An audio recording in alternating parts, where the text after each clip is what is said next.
Hello दोस्तों, welcome to my YouTube channel go IQ tech education. दोस्तों, हमने आपके लिए स्टार्ट की है NCERT science, complete NCERT science, वो भी चैप्टर वाइज। दोस्तों, इस सीरीज़ में हम फिज़िक्स, बायोलॉजी और केमिस्ट्री सभी के क्वेश्चन एंड आंसर्स देखेंगे और ये चैप्टर वाइज आपको कंप्लीट कराएंगे। दोस्तों, ये हम बायोलॉजी से स्टार्ट करेंगे, जिसमें MCQ के अकॉर्डिंग हम आपको समझाते हुए चलेंगे। दोस्तों, अगर आपने हमारी ये कंप्लीट सीरीज़ देखते हो तो आपके कॉम्पिटिटिव एग्ज़ाम के कोई भी साइंस का क्वेश्चन नहीं छूटेगा। ठीक है दोस्तों, ये सीरीज़ सभी एग्ज़ाम्स के लिए इम्पोर्टेंट होगी, चाहे उत्तराखंड फॉरेस्टर एग्ज़ाम हो या कोई भी स्टेट एग्ज़ाम हो या सेंट्रल का एग्ज़ाम हो। ठीक है दोस्तों, तो चलिए स्टार्ट करते हैं। दोस्तों, नीड टू बी डाइजेस्ट। देखिए दोस्तों, किन किन न्यूट्रिएंट्स को डाइजेस्ट करने की ज़रूरत पड़ती है, ये देखिए।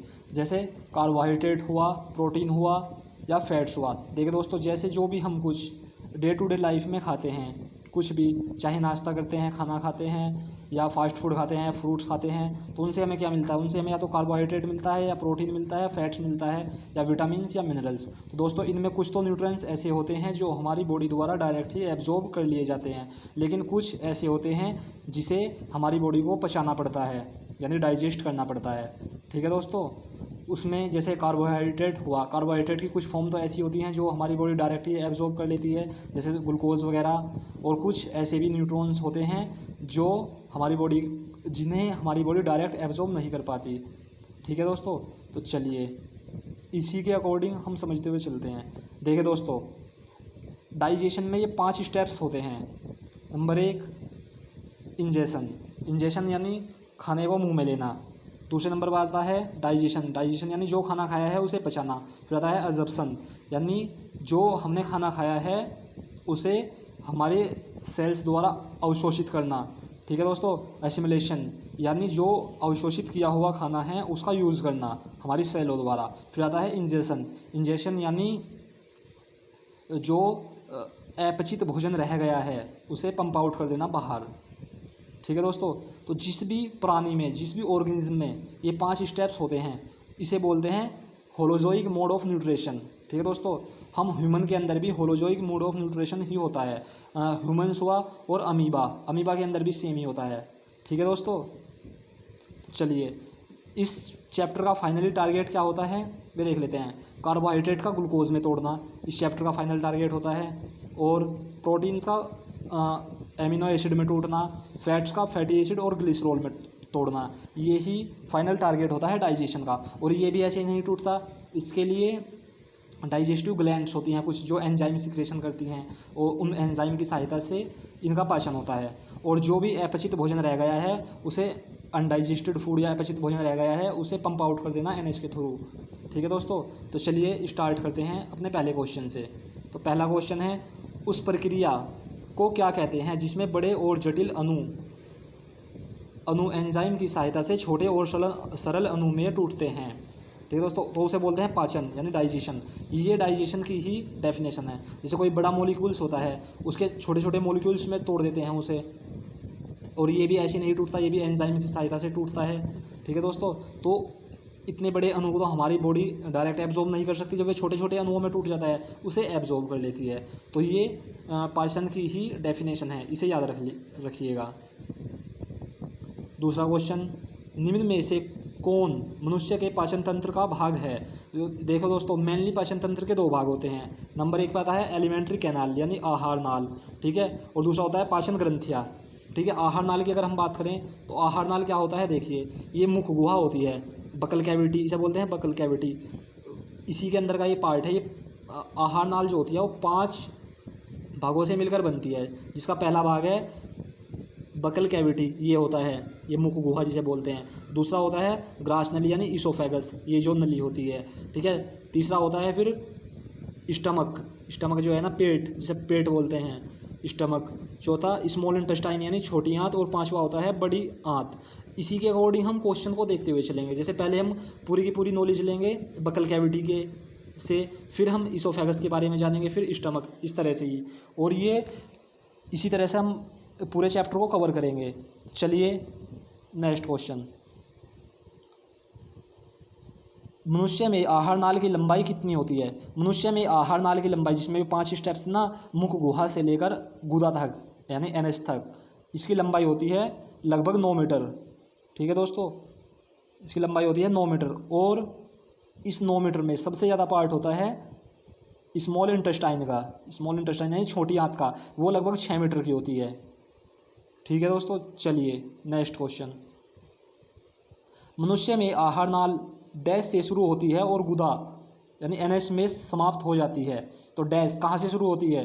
ये हमने अभी आपको बताया था, मुख से शुरू होती है ना, मुंह से नहीं, मुख गुहा बकल कैविटी से शुरू होती है, तो मुख से शुरू होती है और गुदा पर समाप्त हो जाती है।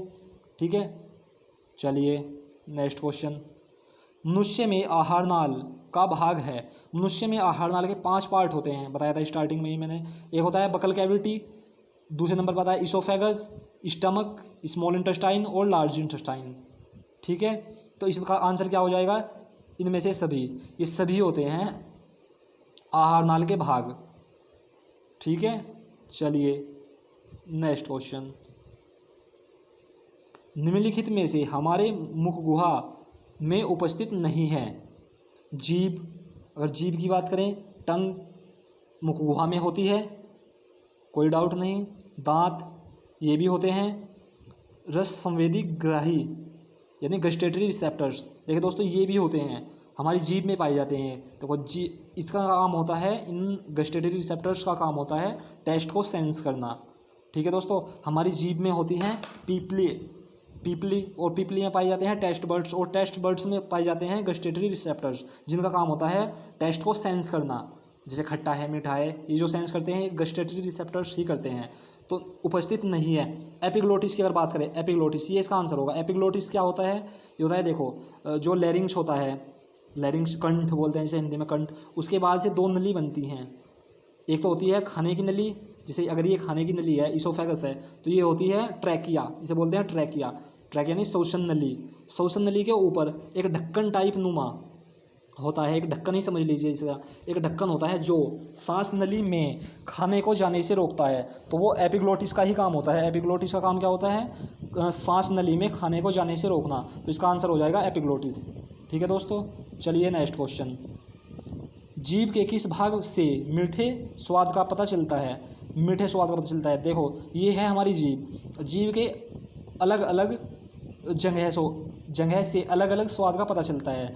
जैसे अगर बात करें आगे से दिखा है ना, स्वीट, आगे से क्या पता चलता है? स्वीट, मीठे का पता चलता है। पीछे से कड़वे का पता चलता है। साइडों से, दोनों तरफ साइडों से खट्टे और नमकीन का पता चलता है। तो इसका आंसर क्या हो जाएगा? अपेक्स यानी अग्रभाग से। बताया था ना, गस्टेटरी रिसेप्टर्स ही सेंस करते हैं, जहाँ का भी गस्टेटरी रिसेप्टर्स होगा उसी हिसाब से टेस्ट को सेंस करेगा। चलिए दोस्तों नेक्स्ट क्वेश्चन। मनुष्य के दांत प्रकार के होते हैं, डैश प्रकार के होते हैं। मनुष्य के दांतों को कई प्रकार से बांटा गया है। जैसे अगर हम बात करें थिकोडोंट भी मनुष्य के दांत होते हैं। थिकोडोंट, डाइफायोडोंट और हेट्रोडोंट। ठीक है, इनमें से सभी ये इन सब प्रकार के होते हैं दांत। देखो अगर हम बात करें डाइफायोडोंट को समझिए पहले। डाइफायोडोंट कौन से होते हैं? डाई का मतलब ही 2 होता है। डाइफायोडोंट यानी वे दांत जो जीवन काल में 2 बार निकलते हों, उन्हें बोलते हैं डाइफायोडोंट। तो मनुष्य के दांत 2 बार निकलते हैं जीवन काल में, तो इसका मतलब डाइफायोडोंट भी है। ठीक है, अगर बात करें हेट्रोडोंट होता है अटैचमेंट के आधार पर या शेप के आधार पर। ये होता है शेप के आधार पर। हेट्रोडोंट होता है शेप के आधार पर, कि शेप, दांतों की शेप अलग अलग होती है, लगभग सभी दांतों की शेप अलग अलग होती है ना। ठीक है, ये भी चलो आगे आएगा डिटेल में, इसे भी समझ लेंगे आगे। अगर बात करें हम थिकोडोंट होती है अटैचमेंट के आधार पर। देखो जैसे ये है एक्रोडोंट पे ये दिखा है ना स्टार्टिंग वाला, ये है एक्रोडोंट। ये इस पे क्या है? बोन पर ऊपर से चिपका है, ऐसा लग रहा है दांत जैसे बोन पर ऊपर से ही लगा हो, चिपका हो। ठीक है दोस्तों, ये होता है थिकोडोंट। जिस भी ऑर्गेनिज्म में यानी जिस भी प्राणी में ऐसे दांत पाए जाते हैं, उसके दांत जीवन में बार बार टूटते हैं, बार बार निकलते हैं, और सबसे कमज़ोर दांत होते हैं ये। ठीक है, दूसरे नंबर पर आता है देखो ये दिखा देता हूँ मैं आपको जूम करके, ये है पेलुरोडोंट। पेलुरोडोंट ये हड्डी की गुहा है, इसमें थोड़ा सा धसा हुआ है, यानी ये इन वालों से तो मजबूत दांत होते हैं कुछ, जो पेलुरोडोंट होते हैं कुछ मजबूत होते हैं एक्रोडोंट से। ठीक है दोस्तों, ये क्योंकि हड्डी में थोड़ा सा धसा हुआ है। लेकिन अगर बात करें थीकोडोंट की, ये जो लास्ट में है ये है थीकोडोंट, ये जो दो लास्ट में है, इस प्रकार के दांत होते हैं हमारे थीकोडोंट। तो ये काफ़ी मजबूत होते हैं, इसलिए इंसान के दांत भी काफ़ी मजबूत होते हैं, लाइफ सर्किल में पूरे 2 बार निकलते हैं। ठीक है दोस्तों, चलिए नेक्स्ट क्वेश्चन। अगर सोनू के पास दूध के दांत है तो इनकी संख्या अधिकतम कितनी हो सकती है? देखो दांत 2 प्रकार के बताए हैं अभी, दांत होते हैं, एक तो होते हैं मिल्क टीथ यानी दूध के दांत, एक होते हैं परमानेंट टीथ। ठीक है, मिल्क टीथ जो होते हैं इनकी संख्या 20 होती है। ठीक है, जो परमानेंट टीथ होते हैं, परमानेंट टीथों की संख्या 32 होती है, ये आप जानते ही होंगे। तो सोनू के पास दूध के दांत है तो इसका मतलब 20 आंसर हो जाएगा इसका। ठीक है, चलिए नेक्स्ट क्वेश्चन। ये जो जितने भी क्वेश्चन है ये सब बकल कैविटी के अकॉर्डिंग ही हम देख रहे हैं। पहले बकल कैविटी को पूरा करेंगे, उसके बाद इसोफेगस पर जाएंगे। जैसे बकल कैविटी के आपने सारे क्वेश्चन अच्छे से लगा लिए और अच्छे से समझ लिया डिटेल में, जैसे हम समझा रहे हैं, तो आपका इनमें से एक भी क्वेश्चन नहीं छूटेगा कभी भी। नेक्स्ट क्वेश्चन देखिए, एक वयस्क व्यक्ति के दांतों के संबंध में कौन सही नहीं है? वयस्क इंसान है, वयस्क यानी जवान है, लगभग 18 से ओवर एज है। ठीक है, अस्थायी दांत होते हैं, क्या उनके पास टेम्परेरी टीथ होते हैं? गलत बात है, उनके पास तो परमानेंट टीथ होते हैं, तो इसका मतलब यही आंसर होगा। दूसरे नंबर पर है जैसे कि स्थायी दांत यानी परमानेंट टीथ होते हैं, 18 साल से ऊपर है तो परमानेंट टीथ होंगे। ठीक है, इनकी संख्या 32 हो सकती है, बिल्कुल हो सकती है 32। ठीक है, हेड्रोडोंट होते हैं, हेड्रोडोंट अभी आपने देखा ही था कुछ देर पहले। हेड्रोडोंट क्या होता है? शेप के आधार पर, शेप कैसी होती है? अलग अलग होती है कुछ दांतों की। भाई सामने के जो इंसाइजर्स होते हैं इनकी अलग शेप होती हैं, प्रीमोलर्स की अलग शेप होती हैं, इन्हें भी हम आगे चल के समझेंगे डिटेल में। तो इसका आंसर हो जाएगा ए, यानी परमानेंट टीथ नहीं होते वयस्क इंसान में। चलिए नेक्स्ट क्वेश्चन। दूध के दांत में अनुपस्थिति होती है, दूध के दांत में अनुपस्थिति होती है। देखिए दूध के दांत में अनुपस्थिति होती है, इसका अगर हम ऑप्शन के अकॉर्डिंग देखें तो वो होता है प्रीमोलर्स। प्रीमोलर्स में दूध के दांत नहीं होते। ठीक है दोस्तों, अगर हम दांतों की बात करें इंसाइजर्स की संख्या 8 होती है। ठीक है, अगर बात करें कैनाइन की, इनकी संख्या 4 होती है। प्रीमोलर्स वैसे तो 8 होते हैं, और मोलर्स की बात करें तो ये होते हैं 12। ठीक है, जैसे इसमें डायग्राम में दिखाया हुआ है, ये देखिए साइड से, इसे मैं आपको जूम करके दिखा देता हूँ। ठीक है ना, ये दिख रहा है आपको, ये होते हैं मोलर्स। ये 3 इधर होते हैं, ऐसे ही 3 दूसरी साइड इधर होंगे, और ऐसे ही 3 ऊपर होंगे, और 3 दूसरे साइड में जबड़े में ऊपर होंगे, तो ये हो गए 12। ये होते हैं प्रीमोलर्स, 4 नंबर और 5 नंबर पे जो दिख रहे हैं। दूध के दांतों में ये नहीं होते। ठीक है, ना इधर के होंगे 4-5, मतलब 2 दांत इधर नहीं होंगे, 2 इधर भी नहीं होंगे, और ऐसे ही 4 ऊपर के जबड़े में भी नहीं होंगे। ठीक है दोस्तों, तो ये नहीं होते हैं बस। चलिए, तो इसका आंसर हो जाएगा दूध के दांतों में अनुपस्थिति होती है किसकी? प्रीमोलर्स की। देखिए वैसे तो आपने अभी देखा ही था, मिल्क टीथ कितने होते हैं? 20, और परमानेंट टीथ कितने होते हैं? 32। ठीक है, तो कितने अनुपस्थिति होंगे? 12 की अनुपस्थिति होगी। इसमें क्या होता है? 8 तो होते हैं प्रीमोलर्स, ठीक है, और 4 होते हैं मोलर्स जो दूध के दांतों में नहीं आते। 8 प्रीमोलर्स तो कुछ भी नहीं आता प्रीमोलर्स का तो एक भी, और मोलर्स की अगर हम बात करें तो मोलर्स में 8 होते हैं, 4 नहीं होते। ठीक है दोस्तों, समझ में आया? चलो नेक्स्ट क्वेश्चन देखते हैं और क्लियर हो जाएगा। यदि दंत सूत्र यानी डेंटल फार्मूला ये 10th में आता है, अगर पढ़ा हो आपने, देखा हो या कभी। देखो ये है ये लिखा है डेंटल फार्मूला, ये है तो मनुष्य के कुल इंसाइजर्स यानी कृंतक दांतों की संख्या हुई। से आई है, आई से इंसाइजर्स ही होता है, से आई लिखा है, आई 2/2, तो इसे 2/2 को काटते नहीं, इन दोनों को ऐड करते हैं। 2/2 कितना हो जाएगा? 4, और इसे मल्टीप्लाई कर देते हैं 2 से, तो कितना हो गया? 8। तो ऐसे निकालते हैं दांतों की संख्या। ऐसे ही जैसे ये है कैनाइन है, कैनाइन में क्या लिखा है? 1/1, तो इसमें क्या करेंगे? 1/1 को जोड़ेंगे 2, और 2 की गुना कर देंगे, तो कितना हो जाएगा? 4। तो ये 4 दांत निकल जाते हैं कैनाइन्स। ठीक है, अगर प्रीमोलर्स की बात करें, प्रीमोलर्स में क्या होगा? 2 और 2 4, 4 फ्री से डबल करेंगे तो 8, तो प्रीमोलर्स हो गए 8। ऐसे ही मोलर्स की अगर बात करें तो 3 और 3 हो जाएगा 6, और 6 को 2 से मल्टीप्लाई करेंगे तो हो जाएगा 12। ठीक है, ऐसे निकाल लेते हैं सभी दांतों की संख्या, ये डेंटल फॉर्मूला होता है। ठीक है, तो इसके अकॉर्डिंग अगर हम देखें, इसने पूछा है इंसाइजर्स, इंसाइजर्स कितने होंगे, अभी निकले थे इंसाइजर्स, 4 दूनी 8 हो जाएंगे ना, 2 और 2 को जोड़कर, तो 8 ये आंसर हो जाएगा। ऐसे ही अगर हम बात करें केनाइन 4 होते हैं, ये निकाल लिया फॉर्मूले से। प्रीमोलर्स की बात करें 8 निकल जाते हैं फॉर्मूले से, और अगर मोलर्स की बात करें तो 12 हो जाते हैं। ठीक है, जो मिल्क टीथ होते हैं यानी दूध के दांत होते हैं उसमें ये प्रीमोलर्स नहीं होते। ठीक है, कुछ मोलर्स भी नहीं होते, 4 मोलर्स भी नहीं होते। अगर हम मिल्क टीथ की बात करें तो फॉर्मूला क्या बनेगा, आई 2/2 जू का 2 रहेगा, सी 1/1 जू का 2 रहेगा, प्रीमोलर्स रहेगा ही नहीं मिल्क टीथ फॉर्मूले में, डेंटल फॉर्मूले में। और जो रहेगा मोलर्स में ये रहेगा M 2/2। ठीक है दोस्तों, M 2/2।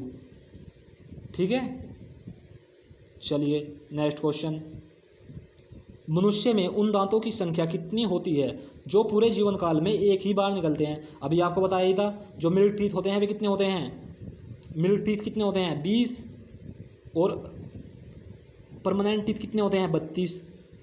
तो कितना डिफरेंस है 12 का। तो 12 ऐसे दांत होते हैं जो जीवन काल में एक ही बार निकलते हैं, उनमें 8 तो होते हैं प्रीमोलर्स और 4 होते हैं मोलर्स। तो क्या आंसर क्या बन जाएगा इसका, 12, सी ऑप्शन। ठीक है, चलिए नेक्स्ट क्वेश्चन, निम्नलिखित में से कौन मोनोफायोडोंट, मोनो का अर्थ समझते हो, मोनो का अर्थ होता है 1, जैसे अभी आया था डाईफायोडोंट आया था ना, डाई का मतलब 2, कुछ जो ऑर्गेनिज्म यानी कुछ जो ऐसे प्राणी होते हैं जिनमें पॉलीफायोडोंट भी होते हैं, जिनके बार बार निकलते रहते हैं, बार बार दांत टूटते हैं, बार बार निकलते हैं, ऐसे ही मोनोफायोडोंट हैं।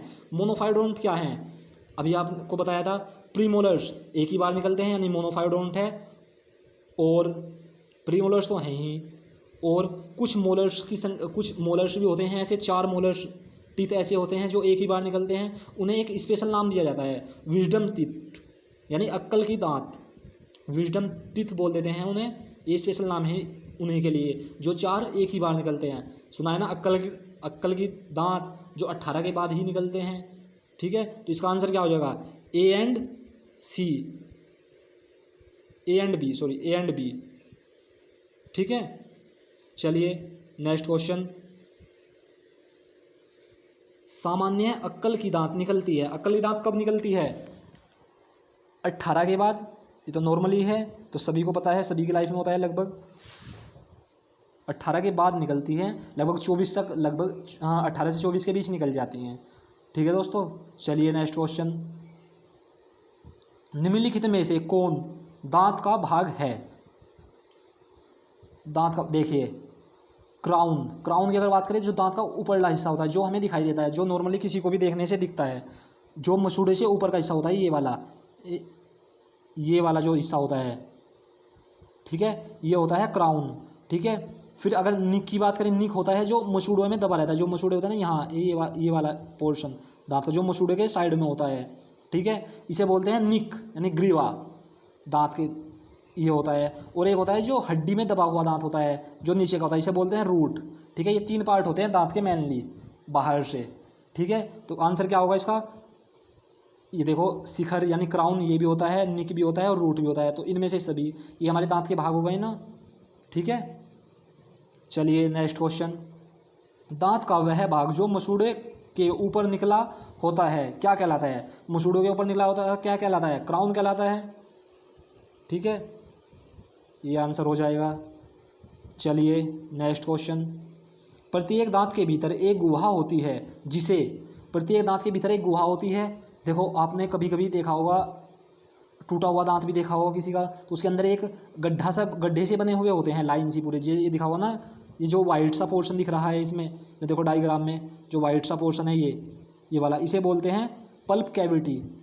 ये होता है संरचना, खोखरा समझ सकते हो आप इसे, जैसे खाली होता है ना पाइप सा, अंदर से ये होता है पल्प कैविटी। ठीक है, इसमें न्यूरॉन्स वगैरह होते हैं। ठीक है, तो इसका आंसर क्या हो जाएगा, मज्जा गुहा पल्प कैविटी। ठीक है, ये डायग्राम में देख सकते हो आप, ये जो इससे ऊपर का पार्ट है ये वाला जो वाइट सा दिख रहा है इसे बोलते हैं एनामिल, फिर होता है डेंटाइन, फिर होता है पल्प कैविटी। ठीक है, चलिए नेक्स्ट क्वेश्चन, हमारे दांत का अधिकांश हिस्सा, सॉरी दोस्तों ये क्वेश्चन दब गया है इस डायग्राम से, कोई बात नहीं, वैसे मैं वैसे ही आपको बता देता हूँ ये क्या लिखा है। हमारे दांत का अधिकांश हिस्सा जो हल्के पीले पदार्थ का बना होता है उसे क्या कहते हैं, ये क्वेश्चन है। ठीक है, ये डायग्राम की वजह से दब गया है, कोशिश करेंगे आगे से ऐसा ना हो। ठीक है, तो इसे बोलते हैं डेंटाइन। ये लिखा है ना डेंटाइन, ये देखो अधिकांश हिस्सा है ना, ये पीला पीला, ये भी और ये भी साइड में और ये यहाँ भी। ठीक है, ये होता है डेंटाइन। ठीक है, तो इसका आंसर हो जाएगा डेंटाइन। और ये जो ऊपर का हिस्सा होता है ये वाइट सा, इसे बोलते हैं एनामिल। ये जो चमकदार सबसे कठोर भाग होता है शरीर का हमारे। ठीक है, ये होती है पल्प कैविटी। पल्प कैविटी के अंदर देखो नर्व्स एंड ब्लड वेसल्स होते हैं। ठीक है, चलिए नेक्स्ट क्वेश्चन। डैश दांत के संवेदी स्तर को सुरक्षा प्रदान करता है और दांत को चमकीला बना कर रखता है। दांत को सुरक्षा कौन प्रदान करता है? ये होता है दांत के जो बाहरी हिस्सा होता है, जो अभी डायग्राम में देखा था ना, इसमें जो बाहरी हिस्सा होता है यही तो चमकीला बनाता है, एनामिल। ठीक है, चलिए देखो, तो वो होता है डेंटाइन, एनामिल, सॉरी एनामिल। ठीक है, होता है एनामिल, सबसे कठोर भाग होता है हमारे शरीर का, और चमकीला भी यही होता है। ठीक है, चलिए नेक्स्ट क्वेश्चन। मानव शरीर का सबसे कठोर भाग कौन सा है? वही क्वेश्चन आ गया, सबसे कठोर भाग क्या है? एनामिल होता है हमारे शरीर में सबसे कठोर भाग, एनामिल। चलिए नेक्स्ट क्वेश्चन। देखो हड्डी हमारे शरीर का सबसे कठोर भाग नहीं होती, हड्डी हमारे शरीर का सबसे कठोर ऊतक हो सकती है। ठीक है, इसका आंसर होगा एनामिल। हड्डी हमारे शरीर का सबसे कठोर ऊतक होता है, क्योंकि कनेक्टिव टिश्यू होता है हड्डी भी। देखिए मानव शरीर का सबसे कठोर ऊतक कौन है? सबसे कठोर ऊतक कौन है? बोन है, हड्डी। ठीक है, चलिए नेक्स्ट क्वेश्चन। हमारे दांत का एनामिल और डेंटाइन मुख्य रूप से किससे बना होता है? जो एनामिल और डेंटाइन होता है ये मुख्य रूप से कैल्शियम और फास्फोरस से बनता है। ठीक है, तो बी आंसर हो जाएगा, कैल्शियम और फास्फोरस। ठीक है, चलिए नेक्स्ट क्वेश्चन। विभिन्न प्रकार के दांत और उसके कार्य के संबंध में कौन सही है? देखो कुछ हमने अभी देखे थे, दांत किस प्रकार से होते हैं, कुछ तो होते हैं फंक्शंस के आधार पर, कुछ शेप के आधार पर, अटैचमेंट के आधार पर अलग अलग देखे थे ना। तो ये हैं उनके वर्किंग के आधार पर किस तरह का फंक्शन क्या है उनका। तो इंसाइजर्स की बात करें अगर, तो इंसाइजर का काम क्या होता है, यानी करंता का काम क्या होता है? इसका काम होता है काटना, कटिंग करना। ठीक है, रत्नक की बात करें यानी कैनाइन का काम करें तो टीरिंग का काम होता है, यानी चीरना व फाड़ने का काम होता है कैनाइन का। ठीक है, अगर बात करें मोलर्स की, मोलर्स का काम होता है, मोलर्स का भी और प्री मोलर्स का भी, दोनों का ही काम होता है वैसे ये, पीसना और चबाना, ग्राइंडिंग एंड चीविंग। ठीक है, ये मोलर्स और प्री मोलर्स दोनों का सेम काम होता है। ठीक है, चलिए नेक्स्ट क्वेश्चन। वैसे तो बकल कैविटी के सारे क्वेश्चन पूरे हो गए, चलो यहीं तक रहने देते हैं, बकल कैविटी हो गई। कल से नेक्स्ट से शुरू करेंगे, या अगले पार्ट में जो भी आएगा, जब भी आएगा उसमें इसोफेगस पर सारे क्वेश्चन देखेंगे हम। तो दोस्तों देखिए, अगर आप ये सीरीज़ आपके लिए बहुत ही इंपॉर्टेंट है, और अगर आप इसको कंप्लीट करोगे तो आपका कभी भी एक भी क्वेश्चन साइंस में नहीं छूटेगा। ठीक है दोस्तों, तो चलिए वीडियो को यहीं पर समाप्त करते हैं। अगर आपको वीडियो अच्छी लगी है तो वीडियो को लाइक कीजिए, कमेंट कीजिए, और अगर चैनल पर नए हो तो चैनल को सब्सक्राइब करके बेल आइकन को दबा दीजिए। ठीक है, जिससे आपको टाइम टू टाइम नोटिफिकेशन मिलता रहे जैसे भी हमारी न्यू वीडियो आया करेगी। ठीक है दोस्तों, thank you so much for watching.